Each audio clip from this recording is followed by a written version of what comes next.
I am Kim Parker, of course, and my job is back to what it used to be. I'm behavior interventionist in the school district of Oconee County. The only difference is, guys, is instead of having the whole district by myself, I am very fortunate to have four, well, actually now five behavioral technicians to work with me, and we have a pretty close knit administrative group that kind of helps us with some of our more challenging kids and makes gets all the assignments for the techs to go out to and make sure that we're following all of the procedures that we need to follow. So I've been back in the classroom for a couple years, and then I've come back here. This job was offered, and so I took this back because I did this job for about 20 years before I left and became a professor again. So anyway, my it's gone round and round, but I use this. I use the prompting procedure. I have pretty much all my life. It's one of those practices that's just pretty automatic for me because it really is instruction. If you've been trained in direct instruction, reading, and math, that's all about prompting levels.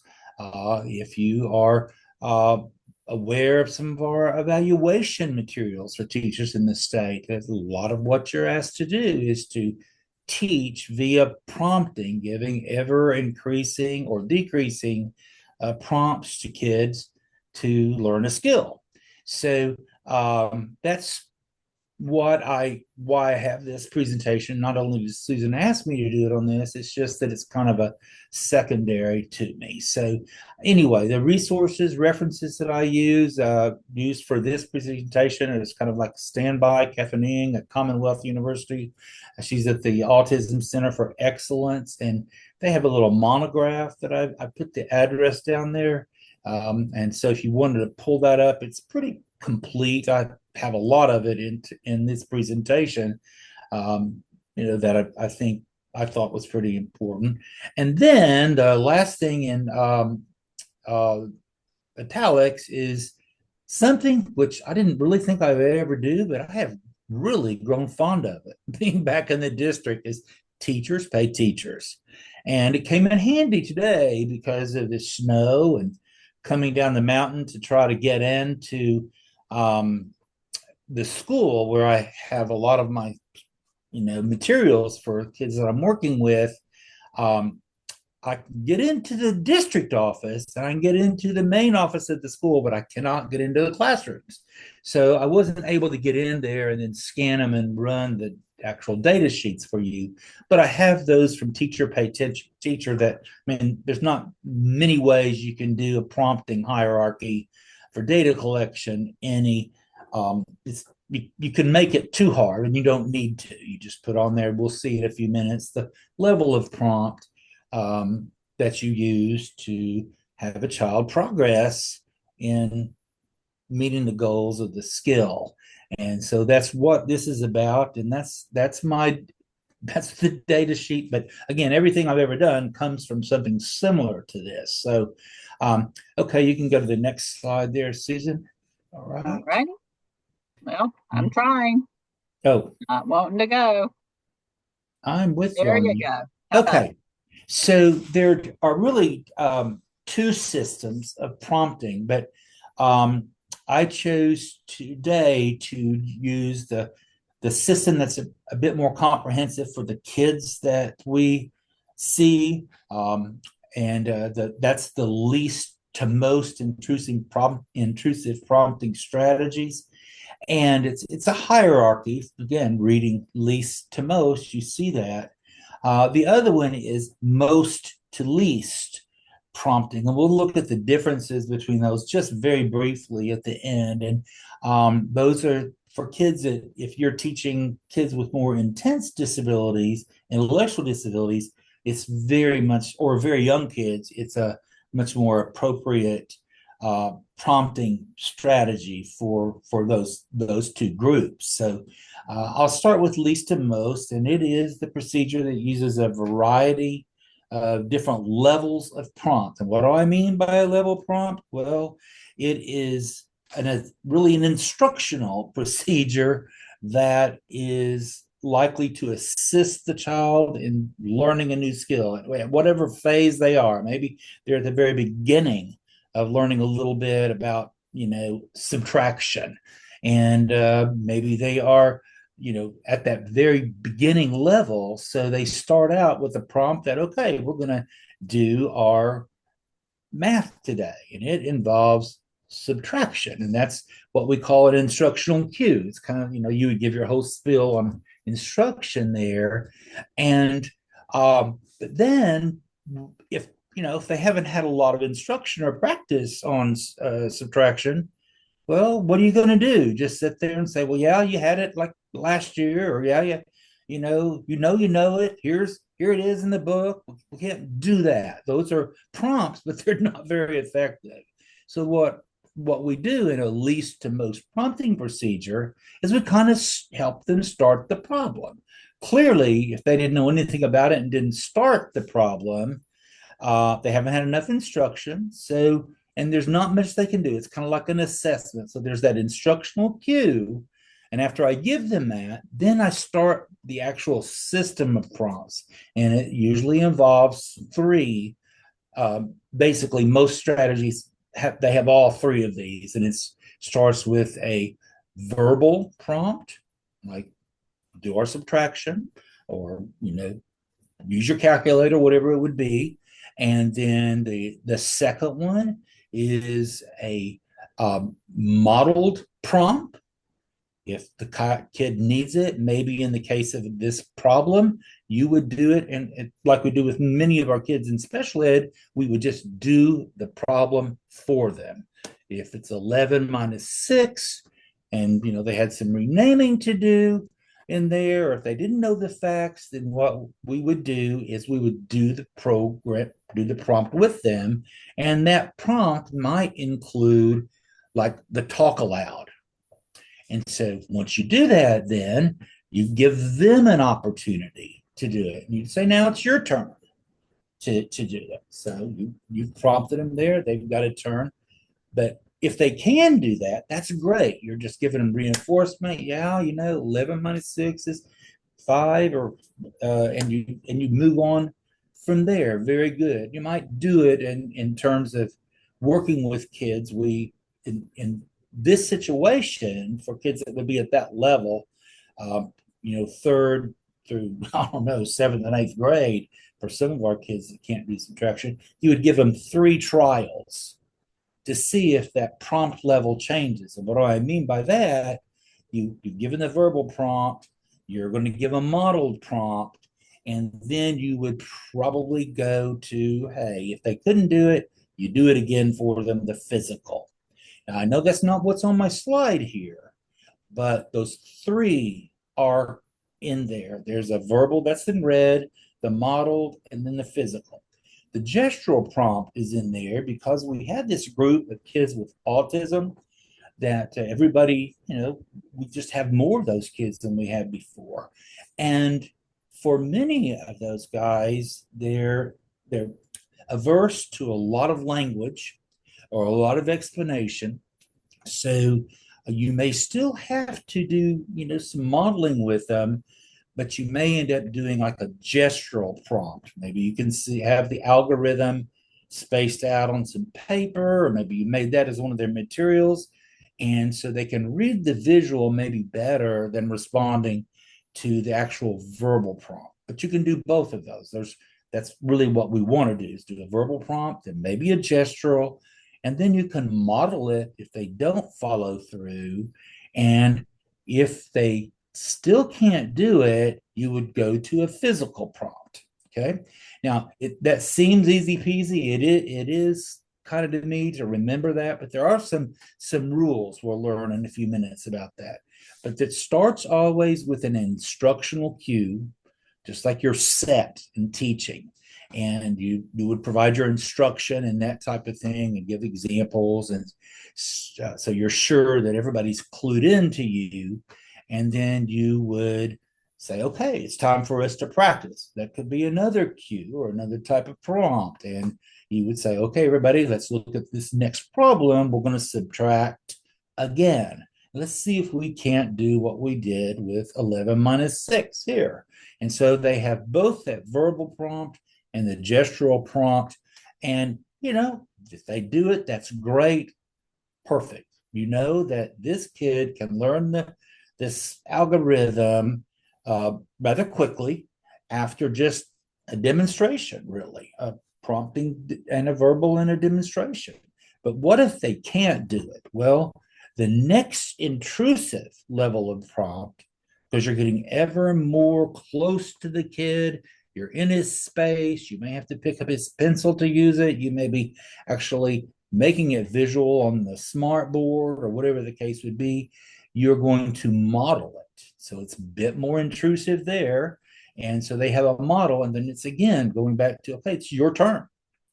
And so if you've done a really good job with the verbal prompt and the gestural prompt, now again, we may think that they know subtraction, but this is not the point to reprimand them for not knowing how to answer this problem or being able to solve it. That's what we see sometimes with prompt levels. People get really frustrated that they've done the verbal, they've done a gestural, and then they get to the model prompt and it's like, weren't you paying attention? That is not the thing to do. The prompt hierarchies are all about support. You provide the level of prompt that the child needs to be successful. And you keep trying it till you find out what that is, which comes to the next prompts. We've done the instructional cue, you've given a verbal prompt. Okay, the clue was, okay, let's subtract this problem, 11 minus 6. The gestural prompt, if they didn't know where it was on the paper, you could point to that, but you could also point to that visual that's part of that prompt. And then if they didn't do it, you could go straight on to the modeled prompt. And most of the time after those 3 trials, you get kids actually decreasing the level of prompt that they need. So they kind of reach a place where they are able to respond to a verbal or gestural, may not need the model prompt from you. Okay. So the first, Susan, can you go back one? I know I was just rattling on that one. So this is a few notes about this. At least the most prompting procedure uses those different kinds of prompts.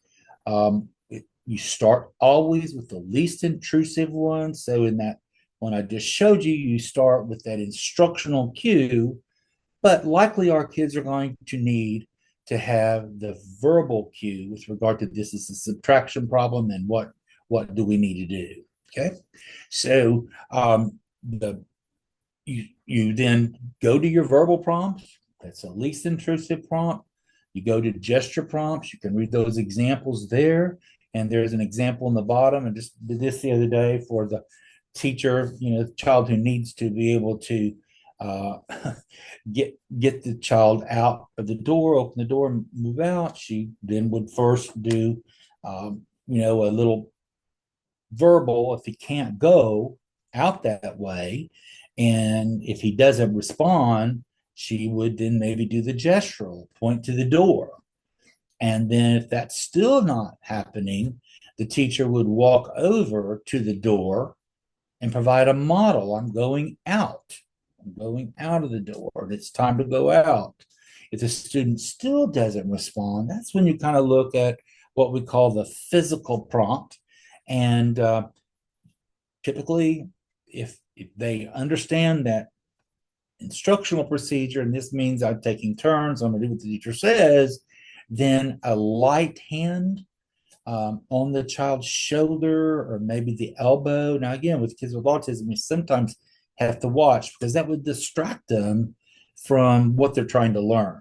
So you put a light hand. Sometimes I do 2 fingers, just very lightly 2 fingers to kind of get them to go to point B from point A if I need them to do that. So physical prompts are the most intrusive.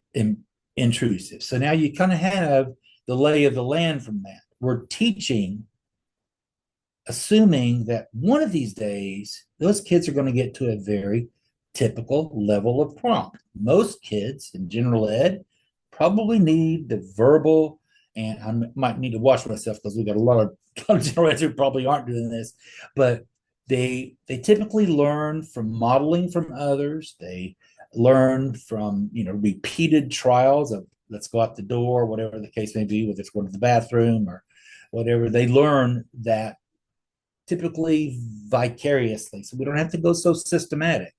With the learners in special ed, we need to be more systematic with it so they can know what this teaching procedure is, when it's the teacher's turn, when I pay attention to that, and then when it's my turn, because I'm always going to get an opportunity from the teacher to take my turn. So it kind of helps them with their attention if you're really systematic and going through those, that here's the direction, so I have to listen, and here's my gesture. So, I'm going to have to watch where the teacher's at so I know what to do. And then I know that they're going to do it for me or do it with me because that's a physical or a modeled prompt. And if I still can't do it, there may be some hand over hand even very easily. But the kids get used to that, sequence of instruction if that's the way they learn. It's not for every skill they learn that way, but it is for many of the skills that can be task analyzed and stepped in and analyzed into different steps. Okay, so the teacher does that. Then you go down to the gesture prompts. They are more intrusive than the verbal prompts, less intrusive than the model prompts. But then you can see that in that example. Physical prompts are the most intrusive and the ones you have to be the most careful about because some kids just do not want to be touched. It puts them way off from us. Okay, you can go to the next slide, Susan. Okay, here's another demonstration or illustration of prompt levels. And I'm going to show you several. It doesn't matter what you use as long as these are what the kids need. I mean, this still has the very basics in there, the verbal, the modeling, and then the physical. They're all in there. But in this case, this model has that gestural as part of the system. And so anytime you task analyze a skill, so for example, you're teaching kids to go and maybe brush their teeth or do something in the bathroom for hygiene, they may get the verbal prompt. They also get the gestural. Maybe there's pictures on the wall. That's how I've used it. It's gestural and visual, so you can point to that again. And then if they're having trouble putting the toothpaste on the toothbrush, you can show them how to do that. And then that becomes the physical. Show them with the modeling, and then you may have to do it hand over hand physically. Okay. So just another, we'll see some later. I think I've got a slide or I've got a handout for you that has like something called full physical and that type of thing on there because you can make very different variations of each one of these. Okay. You can go to the next slide, Susan. Again, general directions, the teacher initially provides an instructional cue, which we've kind of gone over, but you don't really give the prompt till you're intentional about that.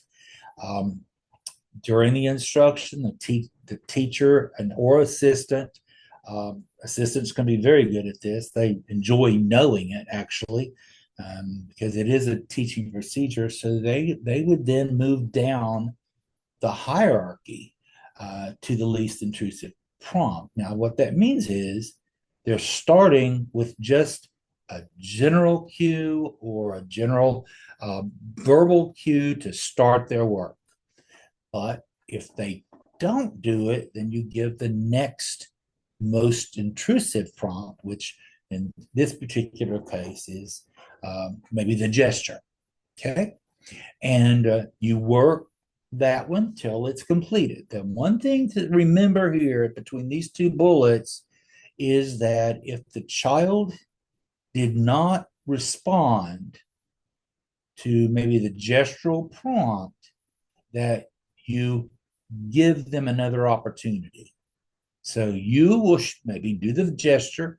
You wait a little while. We're going to call it wait time in a little bit, 3 to 5 seconds. And then you do another gesture. And if they don't at that time complete the part of the task, you go down from the gesture to the model and you show them how to solve the problem or whatever the case may be. And then if they don't respond to that one, again, you give them another opportunity. But in that case, if they do not respond, you go even one more intrusive. And by that time, we're probably down to the physical prompt. Okay. So you can see why it would be really it's beneficial for us to know what level of prompt the student is going to need in math instruction or functional skills, whatever the case is for you. So the keys are to go through it systematically. But again, let's move down to the third bullet. Still, if they don't perform the task, the direction is given again with more assistance. And that, again, is that, physical prompting. Uh, did another one with the boot on and the physical prompt. We've gone through that. Put your boot on. That was the cue, and didn't respond to that. That's the verbal cue. He didn't respond to that, and so we had to do a little gesture by pointing in the boot, and so you would do that, and then he didn't do well with that, so we tried to repeat it, but still didn't do that, and so at the next level of prompt was I had boots. I took them on and put them. I mean, I took them off and then put them back on. A lot of our kids is if you work with young ones and even some of the older ones, they just don't know to put their foot all the way in the boot. Gets a little hung up around the ankle. And anyway, so you go ever more for this particular kid, more intrusive till he learns it. How do I know he learns it? For what I said, you kind of give this kid 3 times to do it independently. So you know he's already needed physical prompting. So you go right back up to it and say, okay, let's put your boot on. Let's try it again. Put your boot on. And then you go through the prompts again. And hopefully he's gonna maybe this time do it with the gesture or the model and be able to put it on himself. And that's good. You do the reinforcement, but then even maybe the next time, the third time, you're seeing a good amount of improvement. His rates increased. He's doing this, working on the skill. He knows where the boot is. He knows how to put his foot in there, and so he's moving right along. And it's at that point that you're thinking, okay, hey, he's got this, and so puts it on, so you know he has the skill. But that's the third time we've tried it with the instruction. But then you might finish that if he works that way with giving him another trial to see if he can do it. Because you've got 2 feet, so you can do one with the other foot as well. Okay, so the process is going to continue until he's completed it appropriately. And also with any of you that have been through some ABA training, you still go ahead and try 3 trials to assess mastery. Now he's already been through for 3 for that day, so you don't want him to get tired or turned off. So you, at some other point in the day, or maybe you can start that tomorrow, try to give him 3 trials to do put the boot on by himself with the least intrusive prompt. Okay. And it may not always work. We're not going to get him to be perfect. But even if he moves from having to have the physical prompt to maybe the gestural prompt, that's still improvement. Okay.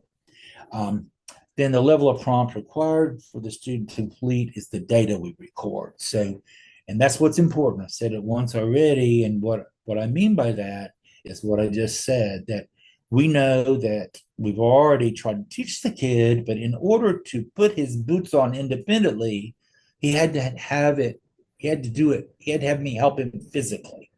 Not only did I have to take mine off and model it, I had to help him with it physically, grab his arms and help him push his knee down into the boot. And so he got there, but all of his trials required me to use a physical prompt. That's the most intrusive one. Our goal here is to move to lesser intrusive prompts. We want to be able to get this kid to put his boat on when we say, hey, put your boot on. PE's over, put your boot on. And get him to uh, put that on by himself and not just look up at us and wait for us to do something. So that's something you want to do, is be there quickly with your prompt strategy. Keep that in mind, okay? So the data recorded again for that would have been physical until he did it on his own. Okay, Susan, you can go to the next slide. Okay.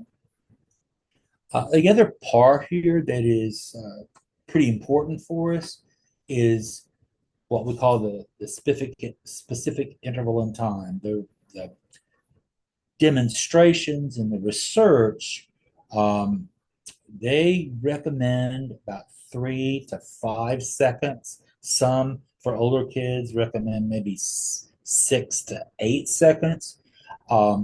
If you're working with kids right now, this is at least my experience, I have to keep it really short. So what that means is you give one of those prompts, maybe it's the pointing, it's the gesture prompt to where they are on the schedule, or the picture on the bathroom wall, or whatever the case it is, that you give them 3 to 5 seconds somewhere in there before you give the next level of prompt.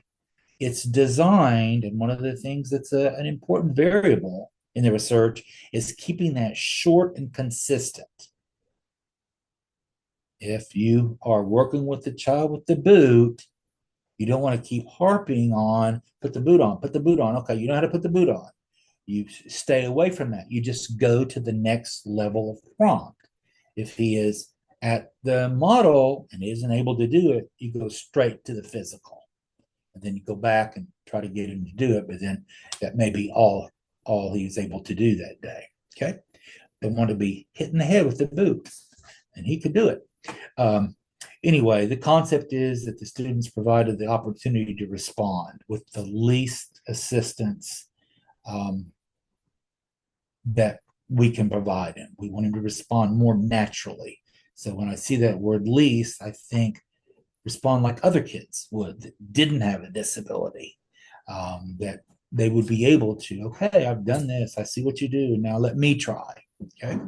So going to the next level of intrusiveness only if the student doesn't respond at that time. That's kind of our guide there. And here's another example. For the teacher got a verbal prompt telling the student to go to his desk, and so you can kind of see that through there. Susan, you may have to raise that up a little bit. Is it cut off too much? Yeah, maybe. So anyway, but she's the one that moves closer to the store, to the door, and then eventually out of the door. Okay. I've just talked right through it and I've lost you, hadn't I? I don't remember where I'm at either, Susan. I'm looking at your slides. Okay. Okay. Well, this is a type of, okay. Okay. Go back maybe two. Yeah, I'm sorry. It's okay. There I'm you glad go. you're doing it. Let's see. Okay, that was the one we were on. So do you want me to go down one? Yes. Go one Okay. more. Perfect. That's where you were at the right place then. Right. All right. There Here we we go. go. Sorry. So the next section here is just really about taking the data. And again, I'm just going to want to reiterate that the data for a sequential prompting strategy is to identify the level of support the child needs. Again, it's very different. The child who does well, who does the work, and who is able to get through, the tasks by a teacher who models well. So you model a task, he's able to be observant, he's able to do exactly what the teacher does, and He doesn't need any full physicals. But is that good enough? Well, if he's only responding to a model and he only is able to complete a skill when he's got a model, then we still have to work on getting him to the point that he can respond to a gestural or a verbal to move him up to the a little bit more a lesser intrusive prompt. Why is that? Well, it's important for you to know, especially when you're making placement decisions, because you're going to have to ask yourself, okay, look, he's in my class, and I have to pretty much model everything from him in my prompting sequence, which means there's nothing wrong with that because he does well. After I model it, he takes his turn, he does well. But that's not always really wise because he'll become prompt dependent. And sometimes when we see that, the kids are prompt dependent.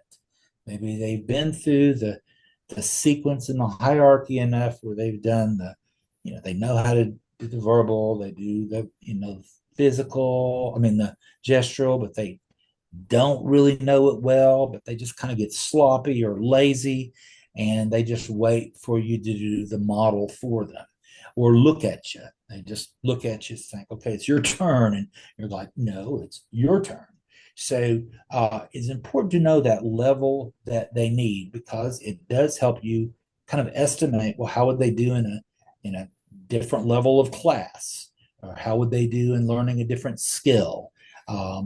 Can they, without modeling, participate in specials? Can they learn, from the directions with a verbal prompt or something along those lines? So that's why it's good to know the data for what level they respond to. I do that with behavior. Some of you may know I do that with behavior. That's kind of my data. I have 10 tasks that they're supposed to do that day, and then I do an assessment for each task on what level of support has to be provided.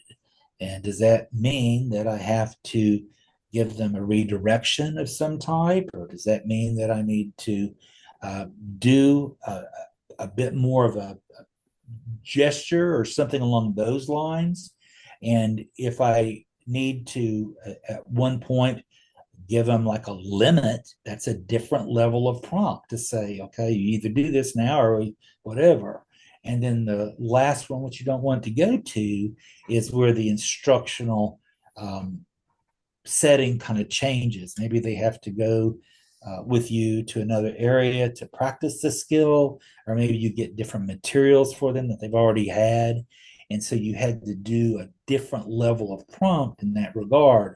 But that's really important for us, especially kids who are going through crises and whose behavior may be, freaking everybody out, and to have that level of prompt to know where they respond best. So if you've got Kent Parker over there getting a little antsy, if going over and asking him how he's doing is not working, then you may have to go to look, either get your assignment done or you're not going to get to go to the concert or whatever it is.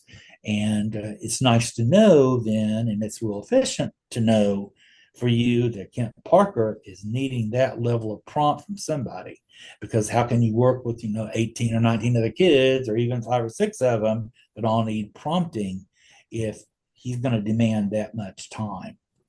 Okay, so the sample handouts, well, obviously I've already told you I don't have those because they were in my in the class where I have a lot of my data, but I did put a couple of them here for you to look at in this presentation.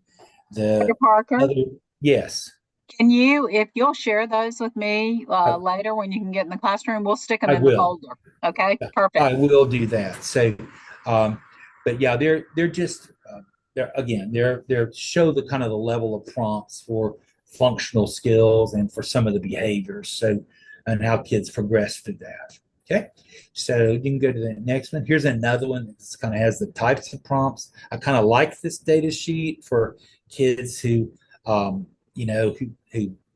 again, they've got all of them there. They do the independent response. That's the IND.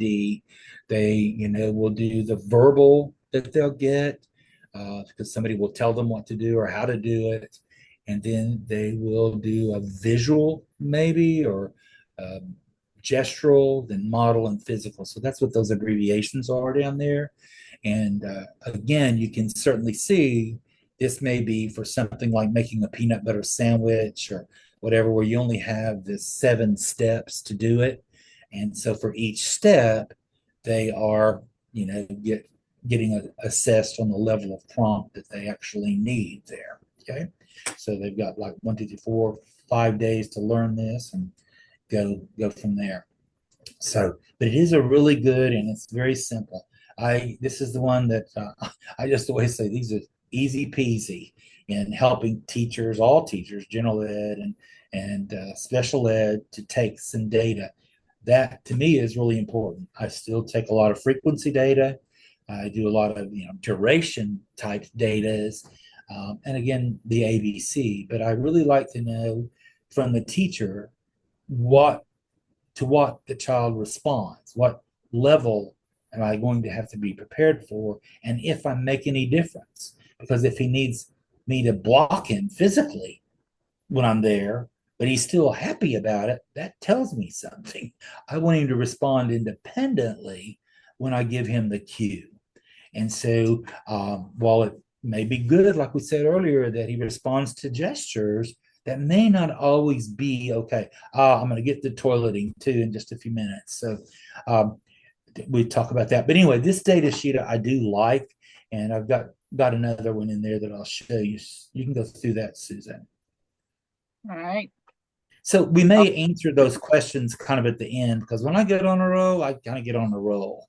So you have to remind me if you've got something that's just, I need to answer right now.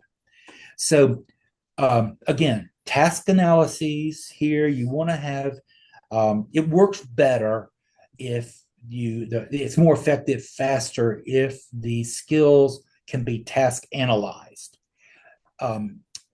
Objectives that require students to problem solve, to think about something, to generate content on their own without the skill of adding or subtracting or tracing the name or whatever, are not really appropriate for prompting strategies. In fact, if you were trying to use a prompting strategy on them, they're probably going to do really well or just become more dependent. But skills for kids who don't know how to wash their face, don't know how to do potty training, don't know how to wash their hands, and this time of year it's especially important. Having those skills task analyzed, and for each step in the task analysis, you do the sequential prompting. So face washing, I think I will send the one that has about 16 steps on face washing, but I have it broken down into about 4 different kind of big chunks.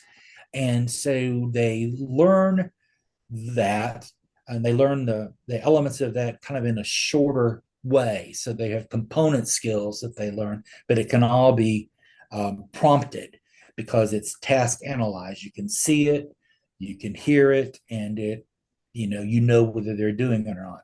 The thing that the high school kids have the worst time with is getting between their fingers. They just like to sprinkle the water on them, and they don't really get the germs out of there. But by golly, I make them try to do that. So I prompt them to do that. Take that make out of there. Anyway, so face washing, potty training, hand washing, potty training. I saw somebody, had a little question about that. This is where we would kind of go a lot away, really, from the sequential prompting, least to most, and we would go to most to least. What do I mean by that? For potty training, if you have young kids or you've had grandkids or whatever the case is, then to be potty trained, well, you start. They're 1 here at about they're almost 14 months, and you start putting them on the potty. You try to give them a yay, yay, yay when you hear the tinkle or whatever else. And so what's happened is they have gone all the way to the terminal behavior, which is eliminating. And you haven't even talked about wiping yet. So that's going to come a little bit later because it becomes a natural thing to do, we hope. So, but it's most to least because they start experiencing it. Well, what do you do before that? Because there's more to do than, I know I'm getting gross here, but this is a good example. So you ask about it. The way it works is they eliminate, you give them that reinforcement for there, but then they don't know how to wipe themselves or clean themselves. So yes, you have to start with the most intrusive prompt, which is physical. And a mother or a father will do that for the child until they then can learn to do that on their own. Okay. So you start with the most to least in things like potty training, blowing your nose, hand washing, or any of the hygiene skills. That's absolutely, you start with the most to least. Why? Because kids learn those slower and they need many repeated trials. Plus, it's also it's sensory. So you've got a lot of things going on there with kids that may be new feelings for them. And if you kind of think about it in terms of being really systematic, you start with the most. It's not a problem. You can't get after them for messing on themselves because you just got to get them into that potty so that you can reinforce the elimination first, and then move to a whole different set of skills with the using a tissue. Okay, so I'm glad you asked that. Did that kind of answer your question? Whoever had that? No, yes, maybe. Okay. But I already mentioned those. They go from most to least. Um, then classroom routines, anything like I said that could be task analyzed. You can prompt whether it's coming in. What do we do first? That's the cue. We put away our backpack. Okay, so you've done a cue, and then you've done a verbal prompt there, but the child doesn't respond. So you walk over and you do a gesture toward where his book bag goes or backpack goes. And then he still doesn't respond. So you go verbal with, you need to put your bag on the hook. And then if that doesn't happen, you go over, he takes his book bag up, and you can kind of gently guide him to put it where it's supposed to be. Okay. Um, and then basic algorithms, like I said, single digit addition, subtraction. Maybe I've seen it done with subtraction fairly well when they have to rename. And then we also do routines like following the schedule, visual schedule. We go, what's next? We have to prompt them on that. They get them to point so that they know, and then use their verbal skills if they have those to begin the task. Using assignment sheets, check in and check out. That's another something you guys are probably familiar with. The check in and check out system can be prompted so kids get to you instead of forgetting to have those things signed or go to be checking in with you. Assignment sheets are the same way, where you prompt that behavior, but you may have to go with them for a few days till that's prompted and they see the reinforcement they're going to get, and are able to do it somewhat more independently. They realize it's, you want it to become habitual for them. Okay. Go to that next assignment, that next page, Susan. Dr. Parker, while I'm going to the next Yeah. slide or trying to go to the next slide the right direction. Sure. So with anything that's task analyzed, so a lot of times, my area is mild disabilities. And so any academic skills where there's a task analysis involved, and there are lots where we're thinking about the procedural part of teaching things, that's a great place for prompting. And it It's might be absolutely. more least, it might be more of the least, but there Yeah. certainly we go up to modeling a lot so that students are Yeah. practicing correctly, right? Right. And I'm glad you brought it up. I've got my my direct instruction math book here behind me because they use in that textbook where they use the example, which is a prompting strategy of model, lead, and test. And so that means you model it, you tell the students what they're going to do, you model it first, then you lead them through it. You may talk to them or that type of thing, and then you give them a chance to do it on their own. It's still another form of prompting, but it is kind of it's something that if you can task analyze it, that we should use. It's just a teaching procedure. And if you teach well, you're going to be using some type of systematic prompting procedure. For our kids with disabilities, with more intense needs, it has to be a bit more systematic. But you're absolutely right. With our academic skills and resource classes, those types of things, just getting them to the skill, the procedure of starting the skill, initiating it, and following through can be prompted very, very easily. It's that routine that they respond to. Routines can be task analyzed. And so that prompt, whether you're solving a math problem or learning to write a complete sentence, you can think of all the things you'd have to pre-teach for that, but it's still very appropriate to use it, for those particular types of tasks. But as long as you can task analyze what you want for the student to know how to do. Okay. Here's another couple of examples for least of most, and we probably talked a lot about these. Uh, like I said, any skill that you can task analyze and gradually increase the level of assistance for them to get them to do it can be is a good candidate for sequential prompting.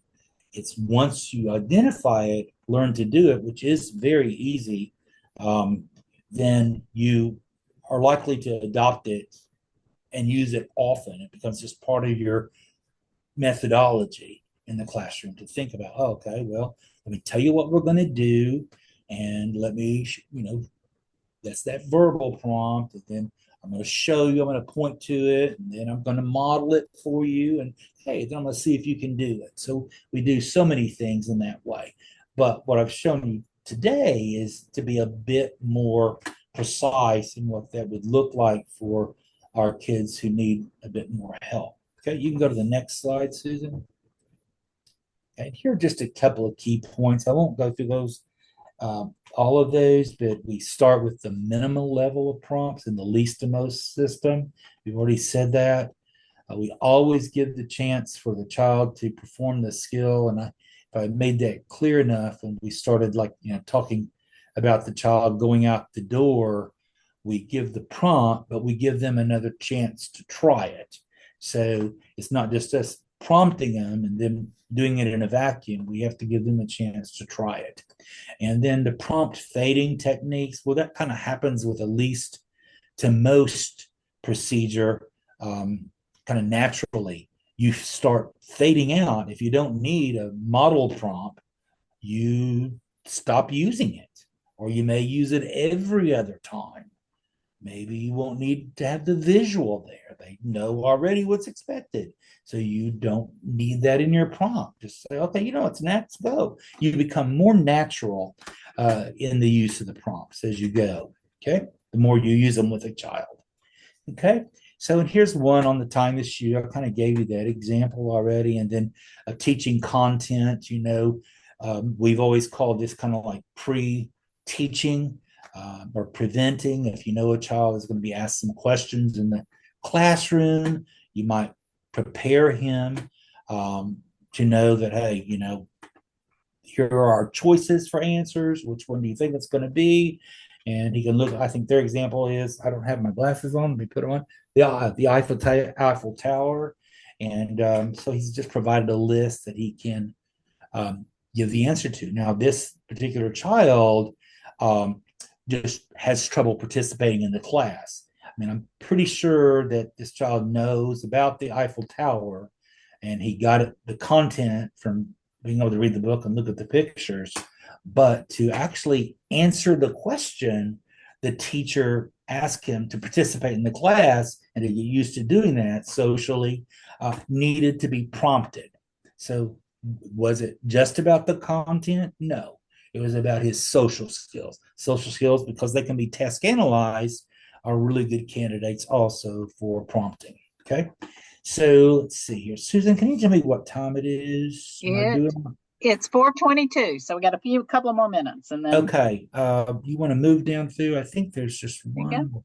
Oh, this is more about the skills. I think this is pretty much. You can move on through. I want to show them one other slide. Go down, down.